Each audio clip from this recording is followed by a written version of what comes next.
Bonjour les amis, aujourd'hui je vous parle de l'énergie solaire, l'exploitation de l'énergie solaire. Aujourd'hui je fais deux vidéos pour rattraper le retard de ces deux derniers jours. Alors comment l'énergie solaire est utilisée dans le domaine des transports, c'est ce qui fait l'objet de ma vidéo aujourd'hui. À Saint-Étienne en France, on a utilisé les décideurs de cette ville ont utilisé des panneaux photovoltaïques, de l'énergie solaire, donc pour alimenter le réseau de tramway, pour alimenter les tramways, pour faire fonctionner les tramways. Ça veut dire que l'énergie solaire peut être utilisée dans les transports.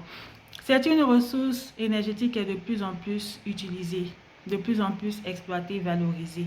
En Chine, dont je vous parle fréquemment ces derniers temps, parce qu'il y a une région avec des velléités séparatistes qui s'appelle la région du Xinjiang, qui est située à l'ouest du pays. C'est une région très importante sur le plan géostratégique. Donc, il y a une localisation géographique qui en fait une région avec beaucoup d'enjeux parce qu'elle permet d'acheminer les marchandises de la Chine vers l'Europe et plus largement de l'Asie centrale vers l'Europe. Donc, c'est une zone clé. Elle permet aussi d'acheminer de l'Europe vers cette région du monde. Donc, le transport ferroviaire qui est très développé là-bas, il faut l'alimenter.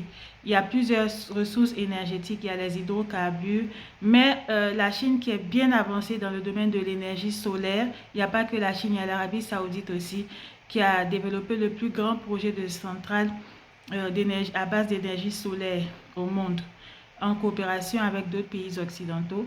Donc, dans la région, on réfléchit beaucoup à l'exploitation de l'énergie solaire et la Chine est bien avancée dans ce domaine. Alors, cette solution d'alimentation, c'est vrai que pour les voitures, ça coûte très cher. Les voitures à base d'énergie solaire coûtent des centaines de milliers d'euros. C'est des voitures électriques, parce que les voitures électriques, on peut les faire fonctionner aussi avec l'énergie solaire.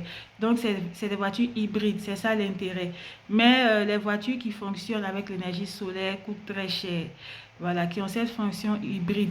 Mais la technologie les gens font de plus en plus de recherches dans le domaine de la technologie et ce sont des perspectives qui, à long terme, pourraient coûter moins cher et pourraient être accessibles aux citoyens lambda. Voilà, c'était mon petit live d'aujourd'hui. L'énergie solaire, une énergie d'avenir à exploiter. Il faut y réfléchir. Merci et bon après-midi.